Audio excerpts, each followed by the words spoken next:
Hello, everyone, and welcome to the Western Spirit. Today, we have a very special guest, Musa al-Gharbi. He's a sociologist and an assistant professor at the School of Communications and Journalism at Stony Brook University.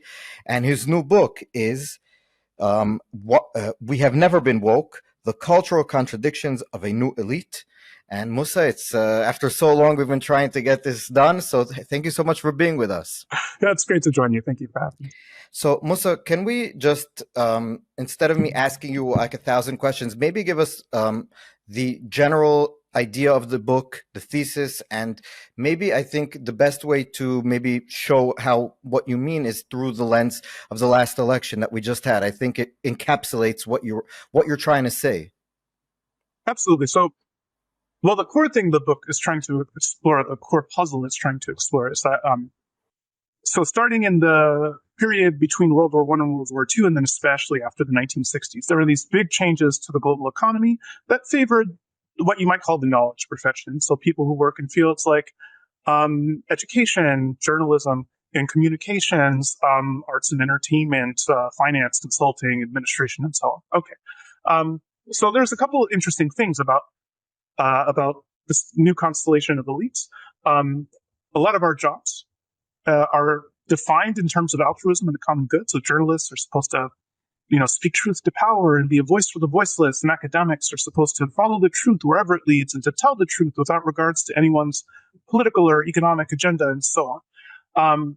If you look at the contemporary United States, the people who are most likely to self-identify as anti-racist, as feminists, as allies to LGBTQ people, as environmentalists, and so on, are the same people who dominate the knowledge profession. So highly educated, relatively affluent, urban and suburban, especially white people.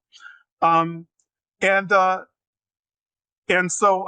you might expect is that as knowledge economy professionals have more power and influence over society, as more things are concentrated in our hands and so on, that you'd see inequality shrinking, a lot of longstanding social problems would be getting solved. We'd see growing trust in institutions because of all the great work that we're doing in all of this. Instead, what we've seen over the last 50 years is the opposite. We've seen increasing, growing inequality. A lot of social problems have been persisting and growing worse. You've seen increasing distrust of institutions, increasing institutional dysfunction, growing affective polarization. And so what the core puzzle the book is trying to understand is like basically what's going on here? Why do we see what we see instead of the kind of world that we promised or might have expected? And one of the core arguments of the book is that the modes of talking and thinking and engaging in the world and in politics that are usually referred to as wokeness or as woke or whatever, they're often oriented on their face towards egalitarianism and towards helping the marginalized and the disadvantaged in society. But in reality, these aren't the discourses of the people in global slums or trailer parks or hollowed out suburbs. This isn't the language of the ghetto. If you look at the views of like African Americans, Hispanics, less affluent and educated people, and so on, the people that we purport to represent and be allies and advocates of, their views on most of these issues diverge radically from ours. And in fact, you can see this, as you said, clearly in the outcome of the 2024 election. So one thing that I've argued and that I showed in some of my research is that after 2010, the people, this new elite formation, symbolic capitalists, these people who work in the knowledge professions, we shifted a lot in how we think about politics and how we talk about politics. The Democratic Party shifted a lot with us on the Democratic Party platform because we're the core constituency of the Democratic Party right now. And so over the last 10 years, what we've seen as we've shifted and the Democratic Party has shifted in our direction is that the kind of people who belong to the symbolic professions, highly educated, relatively affluent, white, urban and suburban type people, have become more and more aligned with the Democrats over the last decade. And basically everyone else has trended the opposite direction. Non-white people, religious people, racial and ethnic minorities, less educated people, less affluent people. In every single midterm and general election since 2010, they've been moving ever more aggressively towards the Republican Party, culminating, of course, in this most recent election that led to Democrats losing the popular vote, losing the electoral college, and Republicans running up margins with non-white voters that they haven't seen in half a century. So this is a prime example of how the Democratic Party took a lot of positions over the last 10 years that were supposed to be supportive of racial and ethnic minorities, but were really flattering our own interests and sensibilities. And as a result of that, the very people that we purport to represent, less affluent and less privileged people, and racial and ethnic minorities and so on, have been abandoning the party in droves for a decade now. Can you give us examples of things that the wokes or the symbolic capitalists, like you call them in the book, are saying, taking a position that is being taken in order to help, like you said, different minorities, disadvantaged people, et cetera, but those specific minorities and disadvantaged people don't want that policy, because that's what you're getting at. Yeah, absolutely. There's a bunch of them. So two low-hanging fruit would relate to things like criminal justice reform or immigration. So I'll just stick with the criminal justice reform example for right now. So in a lot of symbolic capitalist circles, there are narratives that that police are intrinsically racist, that the enforcement of laws is often presumptively bad, that what we need to do, that prisons are overflowing with nonviolent offenders, and we need to abolish the prisons or release a lot of people who are in prisons into the general population and shut down those prisons and so on.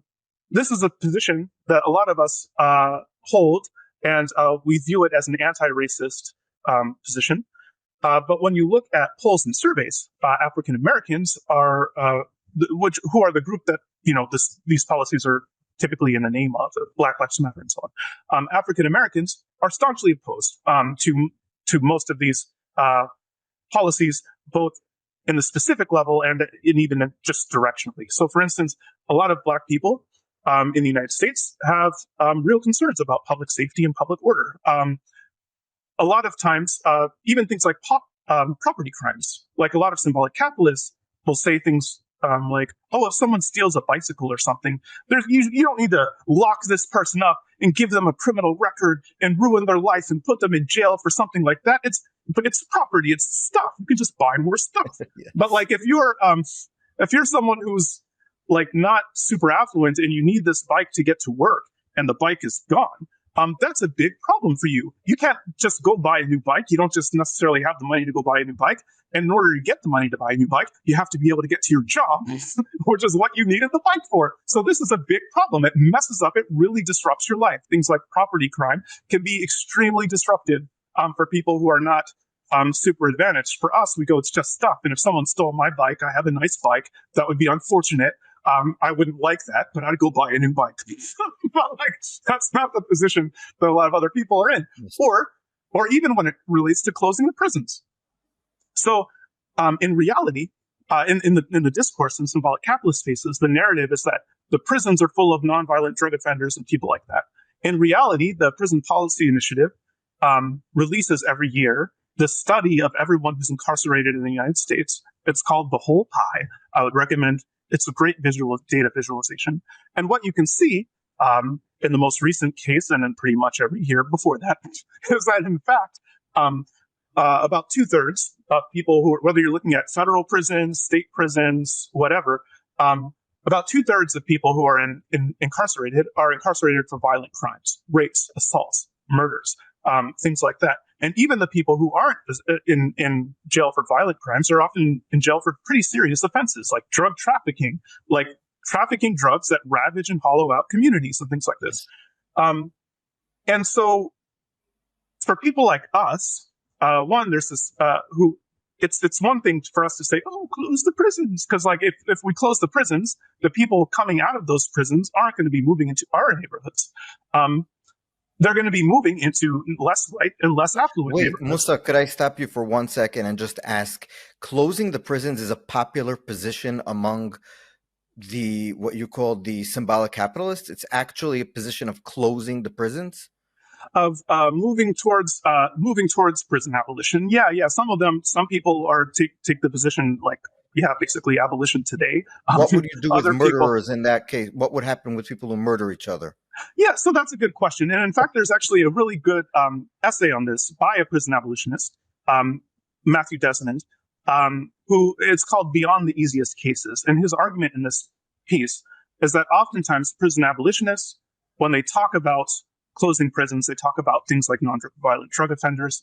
And this isn't, and the problem with this is, one, again, those aren't the majority of people in prison. Yes. And two, when people hear close the prison, the reason why they reject the idea of doing that isn't because they want nonviolent drug offenders to rot forever. It's because they're worried about this exact question. Well, what do you do with the rapists and murderers? And to the extent that the people who advocate for prison abolition never talk about the rapists and murderers, then they're not going to persuade anyone to close the prisons. If you want to, you have to move to the hard cases. What do you do about those? And so in this essay, Beyond the Easiest Cases study, Beyond the Easiest Cases, he tries to explore options for rapists and murderers and how to talk about releasing nonviolent drug offenders and things like this. But I agree, like, this is the question, and this is the point. It's like a lot of poorer people, less affluent people, less white people who understand that if we close the prisons, the people getting out of prison are going to be moving to their communities, have a lot of concerns about rapists and murderers and drug dealers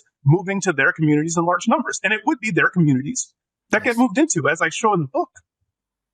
We could see this during the COVID-19 crisis. There were a lot of homeless people who were overcrowding shelters, and the shelters were serving as vectors for COVID-19. So New York City came up with this idea. We had a lot of hotels that were vacant and going bankrupt because no one was going to New York City during COVID. So they were like, oh, let's put homeless people in the hotels. It's good for the hotels. It's good for the homeless. It reduces the spread of COVID. Win, win, win, win, win. Okay, sounds great. Well, the problem was when they started moving a lot of unsheltered people into hotels on the Upper West Side of Manhattan, where Columbia University is, a lot of affluent professionals are, and so on, they immediately, aggressively rallied to declare "not in my backyard" to those people, even as they were doing the Black Lives Matter protests, by the way, and ultimately ended up driving them out of the Upper West Side and putting them into poorer and more minority-oriented communities who now had to deal with large influxes of homeless people and the challenges that come with that, in addition to the other challenges they were already facing because of the pandemic and so on and so forth.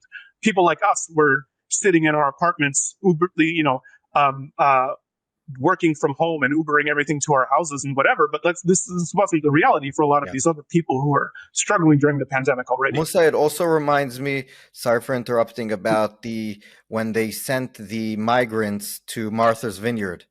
And they got them out of there very, very fast. And I was thinking, where my family lives in Brooklyn, my father lives in Brooklyn, and next to there's like a sports field, sports recreational, and they moved there to make it kids used to play there and everything. It's very nice. And they moved a bunch of, like, hundreds of migrants to live there, and it's now unworkable for the kids. Yeah. And I was wondering, no one's really going to kick them out. Maybe Trump will. I don't know what his new policy will be. But until now.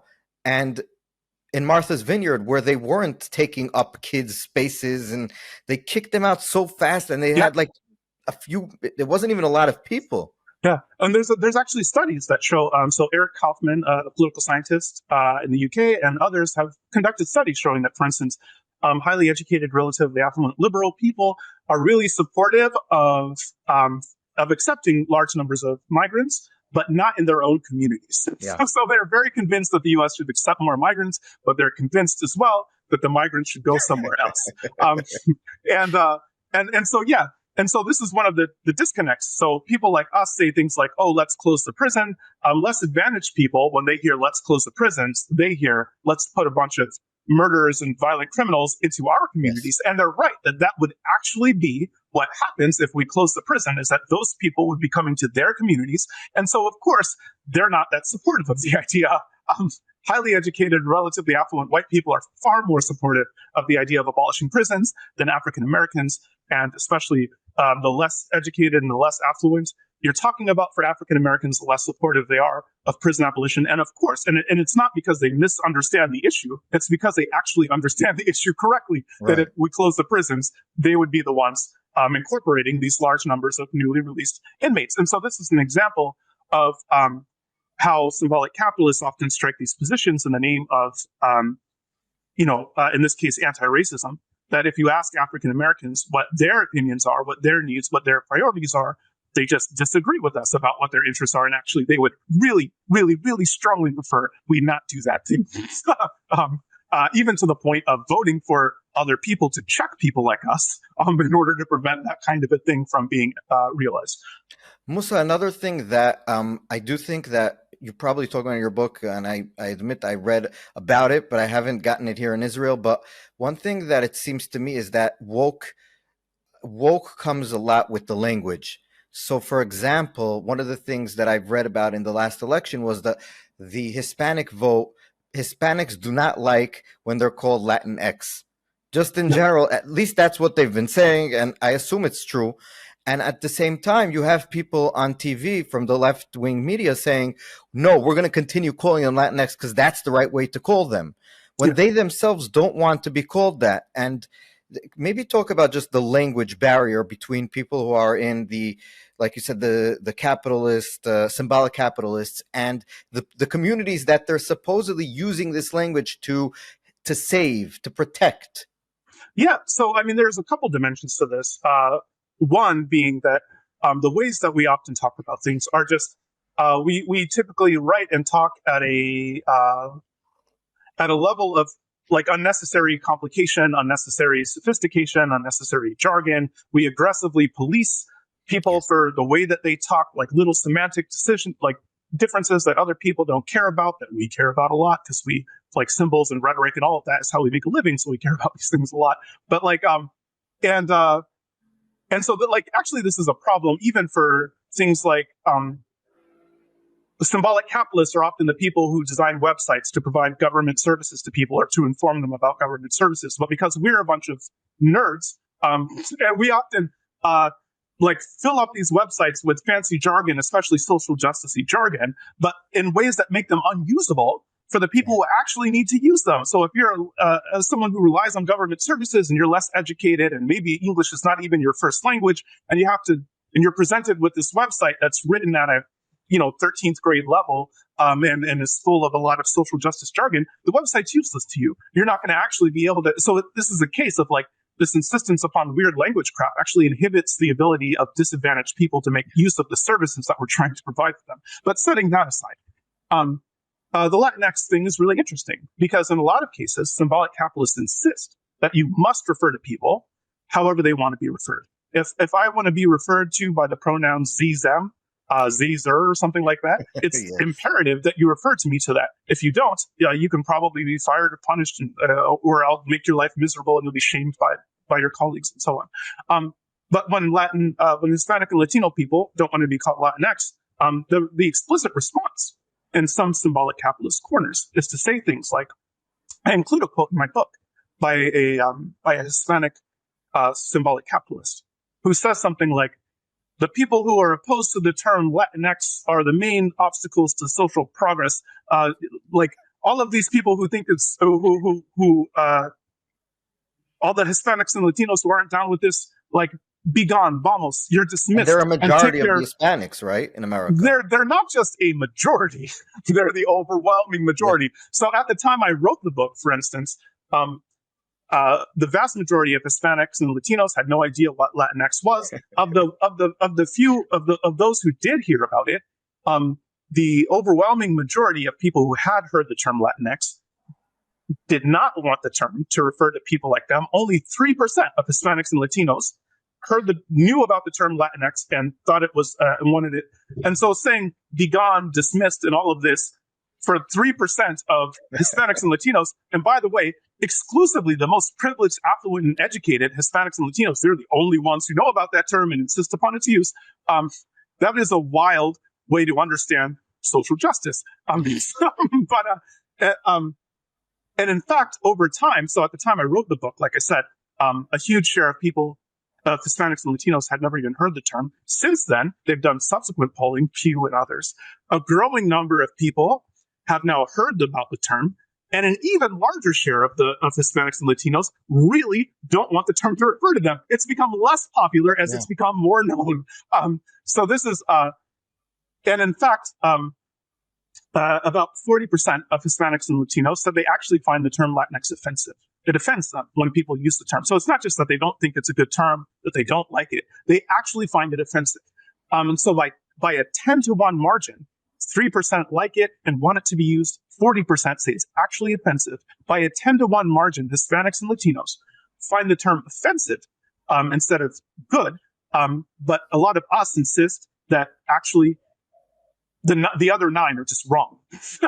Yes, What the issue is they don't understand their own interests. They don't understand their own, rather than us thinking, well, maybe we don't understand them properly. We just assume they don't know their own interests. And it's up to us to tell them what their interests are. And so this is a kind of thing that happens a lot. And one of the things I show in the book, there's actually some polling and surveying on this, that when Democratic-leaning politicians or progressive groups use the term, the message that a lot of voters take away from the people who use that term is that this is someone who's out of touch. This is someone who doesn't share my values. This is someone who doesn't share my priorities. Even if you're not someone who's actually offended by the term, even if you're not part of the 40% of Latinos who would who react like really negatively to it, it's just alien language that doesn't resonate with how you understand and describe yourself. And so it just signals the sociological distance. And so there's actually polling that was done by Democratic lawmakers like Ruben Gallego that found that when Democrats use this kind of term, it alienates Hispanic and Latino voters. But a lot of us don't care. In some respects, we would rather lose an election and be morally pure and insist upon our things than to win an election and make some kind of compromise in terms of language or values or politics. For a lot of us, we would rather be pure and lose than to make compromises and win. And you can see this even in entertainment. So there's a lot of data that shows when you ram a bunch of culturally progressive stuff into like a kid's movie, it's likely to generate blowback and be a bomb at the box office. And, in principle, the people who make this movie have an interest in the movie being successful. If it's successful, you put that on your resume. You can say, oh, I participated in this movie. It was a box office smash and whatever. But a lot of folks would rather the movie bomb in order to try to shove this stuff down people's throats than to, make a successful movie that doesn't include these things. And the wild thing, of course, though, it's a self-defeating strategy. If you want, in order if you're trying to use the movie as a vector to spread progressive politics, people have to watch the movie. So if you make a movie that no one wants to watch because you do this really overt, ham-fisted progressive politics, then you're not actually going to be able to spread your progressive politics. They would have been much better if they did more subtle progressive messaging that had a wider range of people watching it, and then you're, messaging to a much larger audience than to take this maximalist position and have 10 people watch the movie who already agree with you. So this is an example of how this kind of focus on purity is actually self-defeating, but we do this kind of thing a lot. When faced with the opportunity to win and make compromises or lose and be pure, we often decide to lose and be pure. Yeah. Musa, one last thing that I want to ask you, one more subject, and then I'll ask you maybe about what we can do about it. Will the lessons be learned? I don't think so. At least it doesn't look like until now. But the last thing was that after the election happened, the New York Times, I think, was the first to talk about it, but since then other places, was that the best ad for the Trump campaign was the they, them, she cares about they, them, Donald Trump cares about you. And then they also had the transgender surgeries in prisons for inmates when she said that she would be for it when she was the Attorney General of California. And I think that is one of the biggest cultural issues in America today. Here, we don't really talk about it. I don't know. I think in Europe, it's probably, I don't know. In Israel, at least, it's much less. But in America, it's this big thing, the transgender issue. And it seems like, and I think even more than the actual issue is the language again. The whole pronoun thing, people, the they, them, it gets, I think, tell me what you think. Just the regular person, when I was in New York, in Brooklyn, people spoke not in the yuppie neighborhoods. The places where my dad lives, people don't talk like that. No one cares what your pronouns are. No one gives, I don't want to say what. And when you go to Manhattan, where my aunt lives near NYU, everybody puts their pronouns in their bios. And so I think it's such a people are they there's like a sort of hatred to it. Yeah, well, so for one thing, so putting your pronouns in your bio, like one of the reasons why that's attractive is it actually signals your social class. Yes. This is one of the arguments of the book, is that like, ironically, relying on this kind of niche language about social justice is one of the things that marks you as someone who went to a good school and belongs to the New York Times crowd and and all of this kind of stuff. It's a mode of cultural capital, and so yeah, so that's one thing that's kind of worth noting for understanding why people insist on doing this. But the trans issue is interesting. So in the UK and in some European countries, it's also a very hot issue. But in the US, we're actually really unusual in that we're kind of Wild Westy, kind of pew pew pew with respect to doing things like providing gender affirming care for minors. So in the UK and other European countries, for instance, as evidence has been accumulating that some of these aggressive interventions for young people are sometimes generating adverse consequences, or in any event, the evidence that they're actually improving various life outcomes is just weaker than people thought. There have been a lot of meta-analyses to this effect, and so the UK and other European countries have actually started to curb some of their previous policies towards gender-affirming care and so on and so forth. In the US, though, we're still very like Wild Westy about it compared to pretty much anyone else in the world. And so that's part of the reason why the issue is maybe more salient here than in other places. But yeah, so on the language point, there was a great article actually in the New York Times about how after the election, a lot of trans advocacy groups have been rethinking their approach.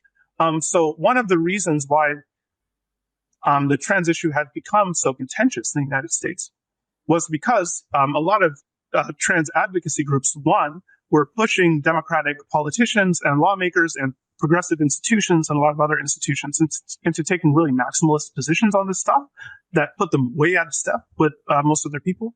And then two, a lot of the advocacy organizations and the people who belong to them, if you expressed, they basically treated people with contempt and aggressive hostility. If you expressed any concern at all about, for instance, whether or not it was fair to have biological men competing in women's sports, any reservations at all about teaching young people about gender and sexuality in these kinds of highly novel and new ways, or if you expressed any concern at all about, again, possible harms of providing aggressive gender-affirming surgery for minors or anything like that, then they assumed that and described and treated you like the only reason you could even have voice any of those concerns is that you must be deeply hateful towards LGBTQ people, that you must be committed to basically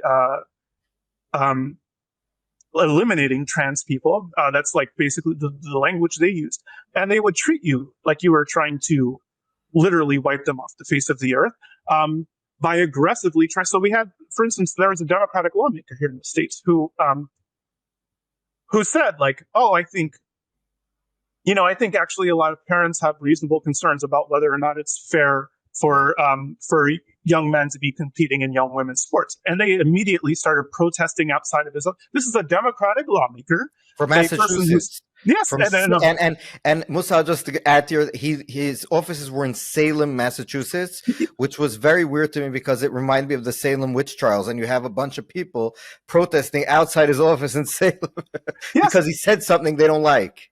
Something that he does that they don't like, but that actually aligns him well with the general public, that can help Democrats win elections, and is actually not an unreasonable position. His whole point was that actually you can have concerns about these things without being an evil person who's dedicated to eliminating, who's a bigot and wants to harm trans people or something. That was his point. Is like, oh, people actually have some reasonable concerns about this stuff. It's not crazy. And for that, they tried to drive him out and shame him and publicly humiliate him and ostracize him. And so a lot of, since the election, the Times had a report how a lot of trans advocacy groups still have started to see how that's counterproductive. How doing this kind of a thing doesn't bring anyone on board. It actually alienates them more. And we'll see if that sticks. But I have my doubts. But part of the reason why the trans issue has been so polarizing in the United States is, one, because we're just objectively unusual in our policies compared to a lot of other countries, and then two, because the advocacy organizations that are associated with that cause have been like really aggressive and toxic in how they engage with people in a way that's unusual for most other advocacy groups. Yes. There aren't too many advocacy groups from many other causes that if you disagree with them, they react to you in that kind of a violent, hostile, aggressive way. If you disagree with them on anything. One last thing is about freedom of speech and the ability to talk with people who disagree with you. I think that one of the things that, just as you're talking about, you mentioned the trans issue, but there's other issues. I think that issue it's very extreme. The fact that if you voice even a moderate opinion, that's not, like you said, I'm totally for trans rights, but maybe we should think about the sports issue a little bit more. You want to kill us all. That's basically, but also just the fact that, for example, with Trump and people who supported him, there are a lot of times where people would say, we don't want to legitimize him. Therefore, we won't even talk to him. We don't want to legitimize your ideas, so we won't even engage. And also you have people, I assume also like you, I know your history with the cancel culture on the other side, but I'm saying just in general, it seems it's mostly coming from that side. I wouldn't even call it cancel culture, where you have, for example, speakers, people online always talking about it. You have speakers going to campuses and they can't speak. They're protested. The students can't seem to understand that someone might have an opinion that's different than theirs, and he doesn't want to kill everyone. It's like, where is that on the woke spectrum of where America is? Well, so I think, one encouraging thing or whatever is that looking at a lot of, I produced a post about a year ago that I update constantly as new data comes in that shows, so by a lot of metrics, you can see that something changed in the culture after 2010. If you look at protest activity, knowledge economy, outputs like media articles, academic articles, if you look at things like cancel culture incidents on campus, whether or not people are self-censoring on campus according to polls and surveys, all this kind of stuff, you can see something changed after 2010. Okay, so what I show in this, using a bunch of graphs and charts and stuff like this, is something else seemed to have changed after 2021, and a lot of this stuff is actually on the downswing. We're not back to 2009, so things are still higher than they were before the onset of the Great Awakening, but they seem to be on the downswing. And you can see this actually in cancel culture incidents and things like that. They are, we symbolic capitalists are moderating a little bit, and have been for a couple of years now, not in time to save our preferred political party from ruin in the last election, but we are moderating a bit. So one of the things that I find most ridiculous and unfortunate about the tendency in some progressive circles to not even try to engage with people who disagree with you or whatever, and to try to silence and censor and this kind of stuff. There's kind of two problems. One is that there's a ton of research, so much research, an insane amount of research it's showing that humiliation is really explosive social emotion. So if you try to coerce or shame or humiliate or ostracize someone who disagrees with you about something, that almost never convinces them to change their opinion. In fact, the primary thing that generates is backlash, which is to say people move in the exact opposite direction of what you wanted. So if you're calling someone a sexist and you're trying to shame them because they make some kind of off-color joke or whatever, it actually makes them more likely to say even more outrageous things rather than leading them to, and they think less of you, and they become more likely to, again, act in and there's just a ton of science that shows that this is the case. The only time shaming and that kind of stuff works, typically, is if you're being shamed by people that you care about and by you recognize their authority or whatever. So like if my wife shames me, I care about my wife's opinion. Yeah. So if she says, "Hey, that was out of line," I'm not going to go aggressively move the other direction. Probably. Instead, Depends on the situation. I'll be more likely to take that concern seriously and maybe moderate my behavior or whatever. But if some rando who's part of the opposite political party, part of an institution I'm not even part of, and whatever is trying to shame me, that person, I'm going to be like, man, look here, buddy, like, or whatever. I'm going to, okay. And so, the same people who are like, trust the science, trust the science, trust the science, just refuse to engage with the abundant research that shows this kind of shaming, ostracism, humiliation crap doesn't work. It especially doesn't work when you're engaging with people who are not part of your institution or community and who are sociologically distant from you. That's the worst time to try to shame or humiliate or whatever. There's a great book on summarizing this research called Backlash by political scientist Rochelle Turman.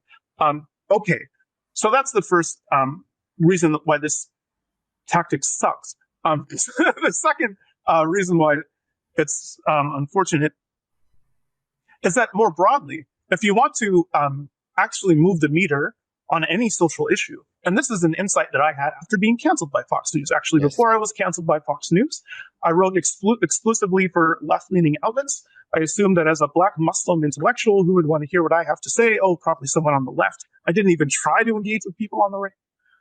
After I got canceled by Fox, I went through this whole journey of how my life got here. And one of the things I realized is that at least part of the reason why people were willing to believe the insane portrait of me that was being portrayed by a lot of these right-leaning folks is that people like me don't usually engage with the Fox News crowd at all. And when we do, it's usually in a sneering, condescending, confrontational way. So I started responding. I responded to, and I realized like, a lot of the work that I had been doing before that was kind of sterile. Like if you want to convince someone not to, say, bomb Syria, it doesn't do any good to write in an outlet like Al Jazeera, don't bomb Syria, with a bunch of people who already agree that bombing Syria is a bad idea, and we all just sit around going, yeah, we're so right, we're so smart. Like if you actually wanted to prevent that from happening, you need to go to the people who do want to bomb Syria and explain to them why that's a bad idea in a way that they will find persuasive and in the kind of venues that those people read. And that's like obvious on one hand, but basically no one does it. We don't actually persuade. If you actually want to move the meter on social issues, you have to persuade. And persuading means, again, talking to people who don't already agree with you in a way that they will find persuasive in the kinds of arenas where those people congregate. That's what you need to do if you actually want to move the meter on things. But a lot of us, again, we're actually more concerned with purity than moving the meter. We would rather be self-righteous and all of this. And I can see this in my own field. And also, it's sort of just before it sort of like also eats its own, meaning that if you can get canceled is a weird word, but it means different things every time. Like what you had when people were sending you, I saw you talk about it, sending you messages into the university, but it could also mean losing your job totally. Well, I did lose my job. But I mean, like, but it could mean someone just totally going off the grid, losing his TV job, totally losing his media career. Because I remember Kevin Hart was supposed to, if I remember correctly, host the Oscars or one of the big awards. And they found 10 years ago, he did an off-color joke about, I don't even remember what. And then he didn't host the Oscars, this big thing.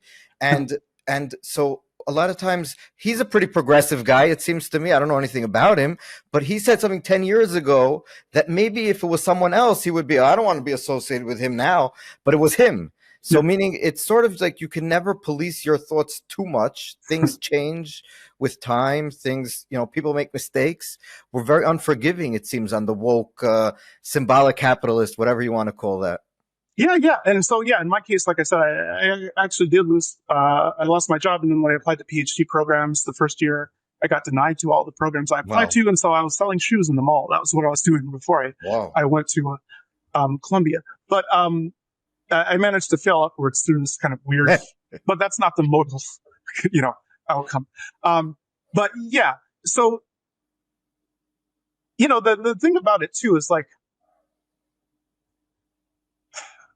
one of the reasons, so one of the things I show in the book is that when we have these periods of awakening, they don't tend to change much for the genuinely marginalized and disadvantaged in society. And in fact, the primary consequences that we see of these awakenings, the main thing that changes as we see decreased trust in our institutions and the creation of alternative knowledge economy infrastructures, and often we end up fueling actually the right, the political right.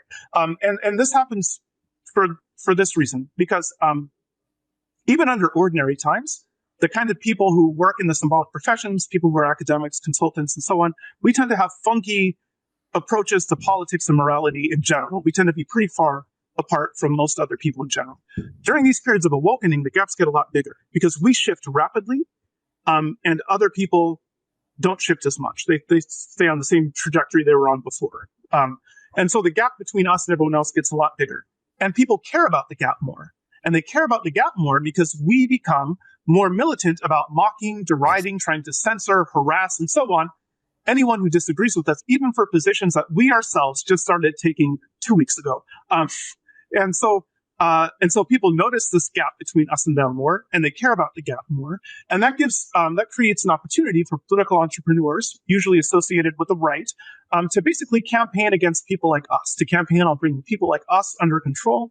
So narratives like, the universities are in the business of indoctrinating young people instead of teaching them useful knowledge and skills, or the media has become a propaganda arm for the Democratic Party instead of telling you the truth. Like, these kinds of narratives become a lot more popular after each of the great awakenings, and they're usually in the modal consequence. But isn't there also, even according to what we've been saying this conversation, that there's also we could argue about how big that grain of truth is, but there is a grain of truth when we're saying, yes, in the universities, these symbolic capitalists, like you call them, refuse to engage and even give an opening to people who disagree with them. And I assume that translates also into most of the classrooms.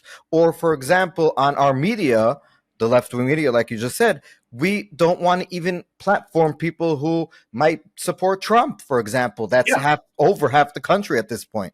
Well, we don't. So is there not? Yeah, exactly. There's more than a kernel. Yeah. So it's actually the case. So growing numbers of people perceive that our institutions don't represent their values and interests, that people like us look down on them and condescend to them, and that they don't have a voice or a stake in our institutions. And they're not wrong. And in fact, it's actually, it becomes even more true than ever during these periods of awakening, because we become, again, more condescending, more dismissive, more parochial, and so on. And so, and so our narrative about what's happening, about why we have the backlash, is that it's people reacting negative. It's the privileged, cisgender, heterosexual, rich people reacting against all the great progress that happened over the course of the awakening. But of course, as I show in the book, it's just not true that the progress happens during these awakenings. In fact, oftentimes social problems get worse. And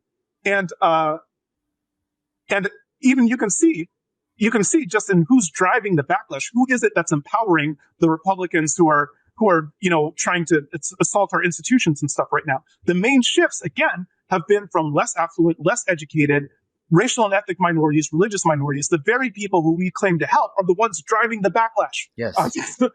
So we can just see that narrative isn't true. And in fact, this is a big problem that we have, that mainstream symbolic capitalists have when we face these periods of pushback, is that we end up pouring more fuel on the fire. Because if you have someone like Ron DeSantis or Donald Trump or J.D. Vance, who's saying things like, on the one hand, if you have growing numbers of people who feel this alienation, who feel like we don't represent or respect them, who feel like they don't have a voice or a stake in our institutions, and you have people like Trump and Vance and DeSantis on the one hand saying, look, you're absolutely right. And you know what? These people are never going to reform themselves. These institutions are not going to fix themselves. Actually, you can't.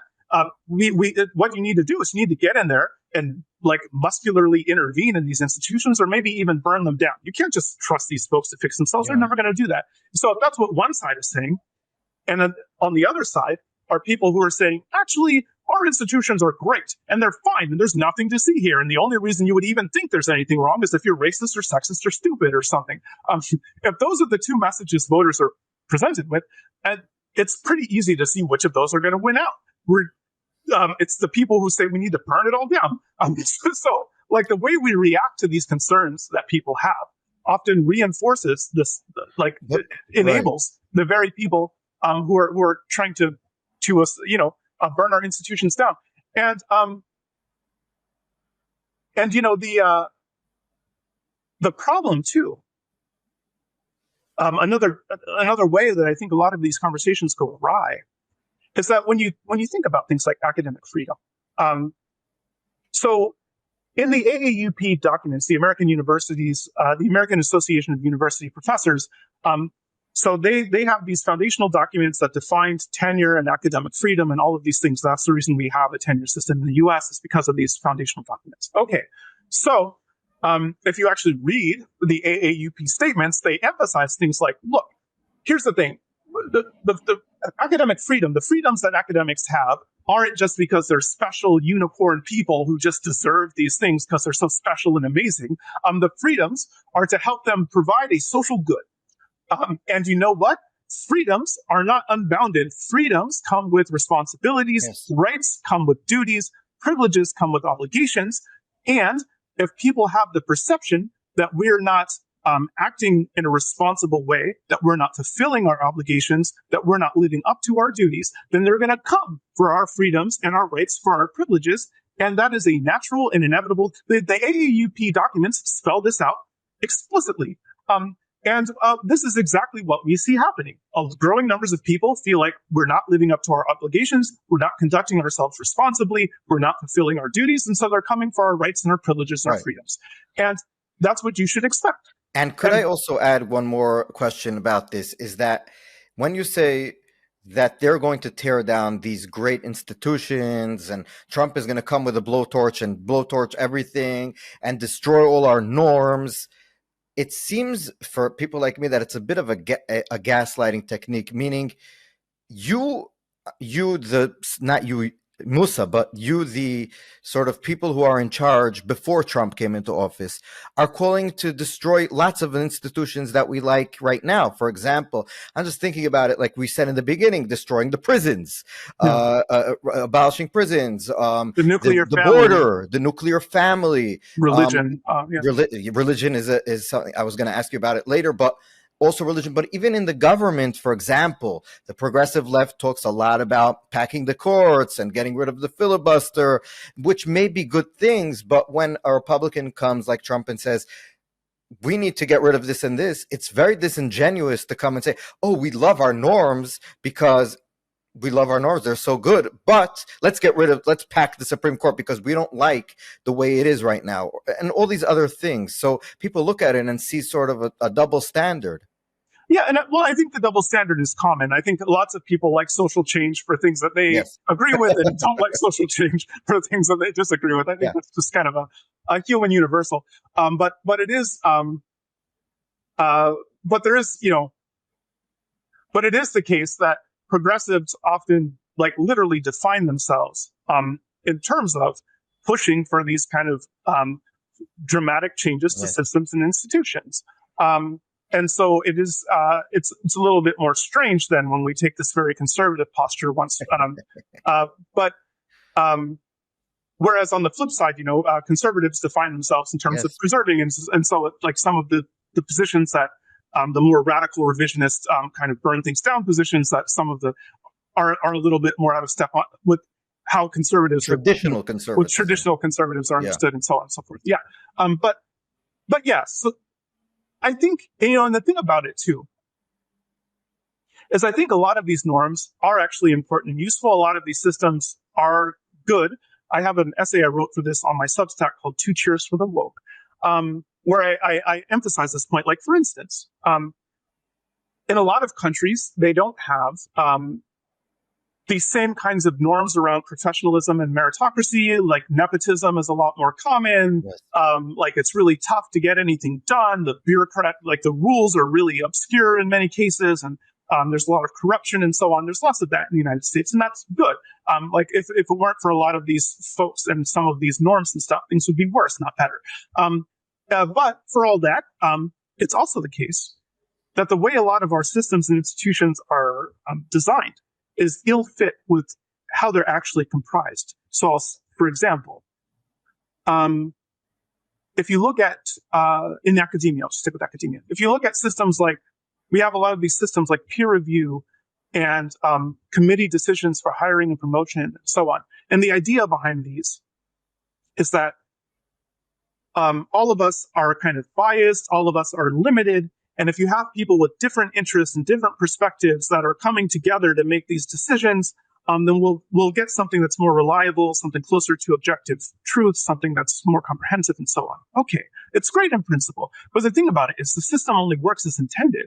When you do in fact have substantive differences in terms of values and interests and morals and priorities and so on, in a world where the people who are taking part in these committees are from this narrow and idiosyncratic slice of society, and we all basically share the same broad moral and political leanings and so on, then the systems, not only do they not work as intended, but they have the opposite consequences. It can actually become tougher to dissent. You can have misinformation cascades where you can have these kinds of patterns of systematic blindness and chronic errors that no one can see and that very few people can address because we all share the same blind spots. And so like these instead of helping us make better decisions, a lot of these systems and institutions cause us to make worse decisions. And so this is a deep problem with the structure of a lot of our fields, is they're organized under the presumption that we'd have these diverse stakeholders helping us make and have this kind of adversarial collaborative systems that help us make better decisions together. But because these institutions have grown more parochial, more exclusionary over time, because they have this increasingly narrow slice of society taking part in them, then they just don't work as intended. And so that causes the implication of that is that we actually need to reform. We do need to reform some of these systems. We do need to reconsider maybe some of the ways we're making decisions and so on and so forth. And again, if the only thing that we have to respond to people who perceive and have concerns about some of the way our systems and institutions are operating are nothing to see here, everything's great, the only reason you would think there's anything wrong is because you're a bad person, then that kind of a response to concerns that people have about our institutions, which are not in fact working too well in many cases, again, we're just giving ammunition to the people who want to who are going to take a much more radical and maybe pernicious approach last thing I'll say, like a core understanding of conservatives and the classic traditional conservatives are that systems and institutions are these complex emergent phenomena, and that you should be wary of making radical interventions into systems that you're not a part of and don't understand too well. There's this great metaphor about Chesterton's fence, about a fence that's out in the middle of the field, and people walk up to it and they go, well, I don't know why this fence is here. So they just take it down, but it turns out the fence served a real purpose. And if you don't know why the fence is there in the first place, you should maybe find out before you tear it down, or just leave it alone. Yeah. And so, this used to be a view that was really common among conservatives and Republicans, but today there are a lot of conservatives and Republicans who really want to aggressively intervene in institutions that they don't understand too well and aren't a part of, and so on and so forth. Mm-hmm. And so I think a lot of us who are part of these institutions have reason to be concerned that some of these kind of more ham-fisted approaches to reform might not work as intended and might have adverse, negative, unanticipated side effects. But the thing about it is, if we want to prevent those people from doing these kinds of ham-fisted reforms, then we need to demonstrate that we recognize that there are problems and that we are capable of self-reforming and that we are willing to self-reform. If we are just not willing to model any of that kind of stuff, then people are going to come with their torches and pitchforks, and they're going to do the kinds of things that they're going to do. And, yeah. Musa, as you're speaking, I think it was so many different subjects. Like, for example, voter ID, which a lot of progressives say is racist, but I think all the polls show that African Americans support it. There was a religion, like you said. There's so many different issues that we can talk, like so many different things where there's a disconnect between usually very privileged people and a lot of them made it on their own. It doesn't matter. The point is they're in now privileged class, and the people that they're trying to help are not there. They're totally in a different place, and there's so many different subjects. So we shouldn't get into every single one. It was just stuff that interested me. What I do want to ask, just to close it off, is after the election, the Democrat Party, because this is what we're seeing now. You're talking about universities, but I think the most recent example is what happened in America now. And it seems that there's a struggle within the party between those who learned the lesson they learned is that, yes, like you said, we need to start reforming ourselves in a way that speaks at least to a broader base of people. And on the other hand, you see people saying, no, we need to become more progressive. We need to become more woke. I remember about a week after the election, there was a columnist at the New York Times, and she was being interviewed, I think it was at MSNBC, and she said, Donald Trump we didn't lose to him because of identity politics. We lost because we didn't do enough identity politics, and he was doing white identity politics, and therefore we need to double down. And so he did white identity politics. That's why he got a smaller share of the white vote and larger shares of the non-white vote. Right. That's because of the success of the white Don't talk with these people with facts. That's it's a problem. But I'm saying, where do you think, this is obviously looking into the future, but based on the past, do you think that the side that is trying to talk to the people, talk in their language, come to them and ask what matters to them, will be the side that takes the party forward? Or will we see pulling back into the more, radical position? Yeah, I think it'll probably be the first one, more or less, because at the end of the day, an entity like the Democratic Party exists to win elections. Right. And so there is a kind of skin in the game that eventually the calculation the Democrats had made before was that in orienting themselves around symbolic capitalists, it seemed like a good trade, even if you lose one or two normie voters, because per new symbolic capitalists, because symbolic capitalists were wealthy, so we can donate more. We participate in politics more. We vote at higher rates. We also do things like canvassing and internet engagement and this kind of stuff. And so we seemed like a really valuable constituency. And their calculation was that you could get us, and maybe you'd lose some whites, whatever, but by leaning into this identity stuff, you could appeal to us and also appeal to non-white voters and stuff like this. And so you'd have a workable coalition of these professionals and minorities that could get you across the finish line, and the Republicans would just be left with maybe working class whites or something like that.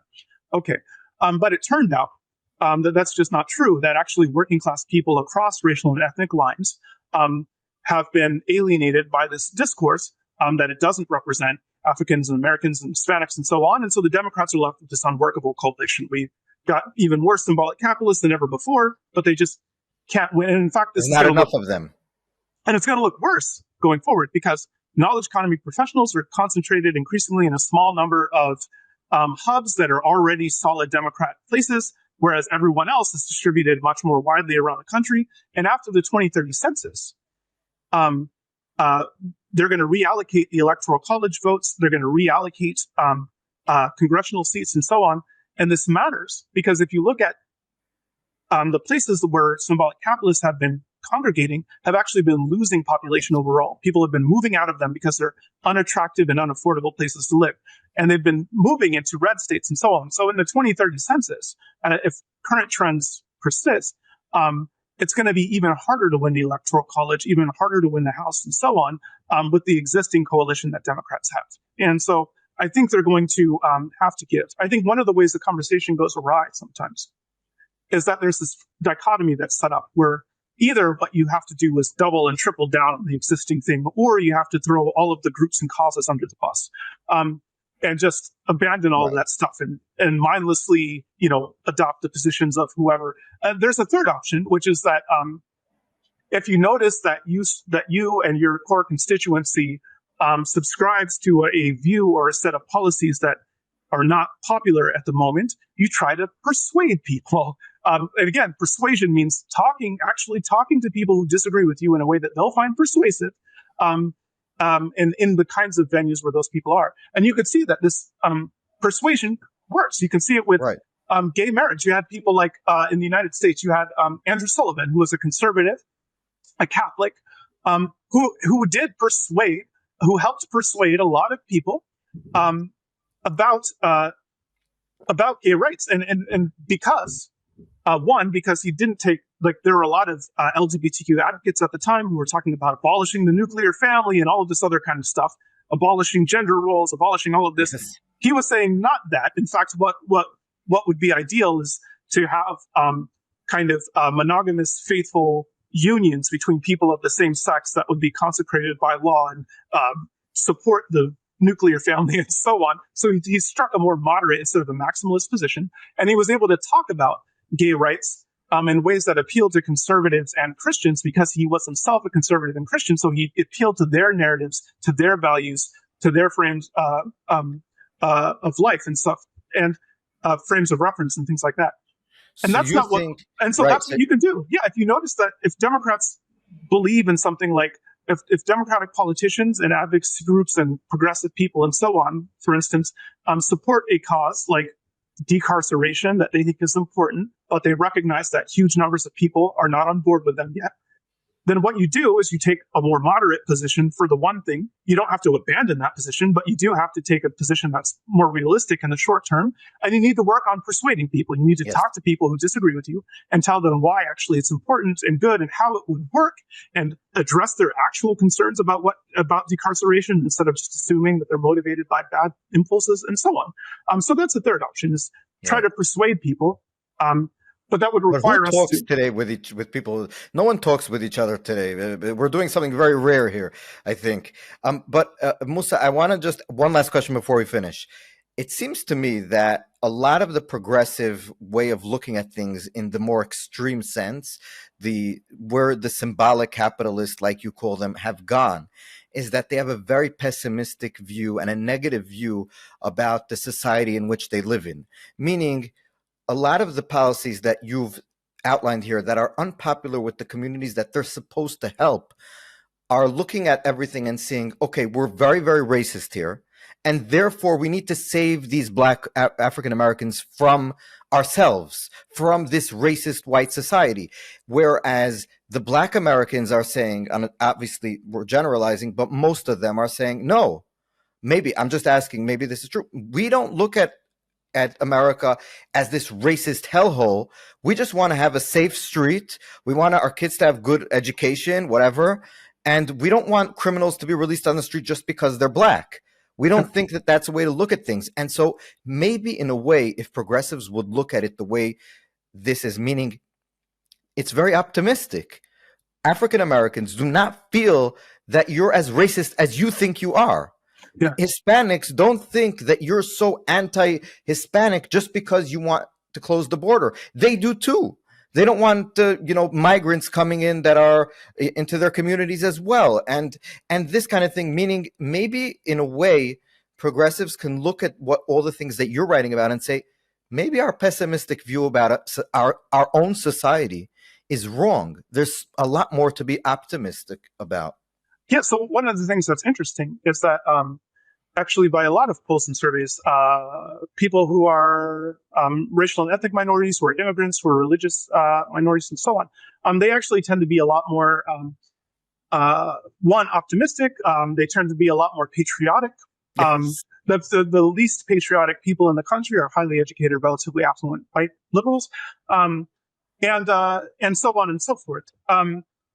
And so this is actually a big difference. It's like a lot of other people are less pessimistic. They're less down on our society and so on. This is part of the big cultural gap. But as Christopher Lasch argued, part of the reason why a lot of symbolic capitalists strike this really pessimistic, condescending kind of position, is for two reasons. One,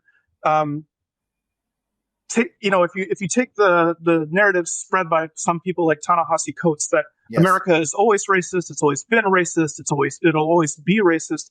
Like, in a way, that's a very convenient position for elites to hold. It means you don't have to sacrifice anything or change anything yourself. What would be the point of that? What would be the point? If I make a sacrifice, it's not going to stop America from being racist. America's always going to be racist, right? So it actually is a very convenient position to hold.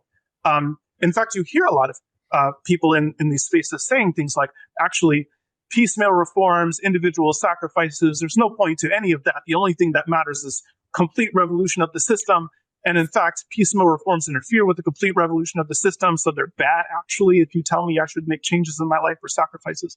And the revolution isn't coming, so I guess there's nothing I can do but just enjoy my elite lifestyle and feel bad occasionally, whip myself. And complain.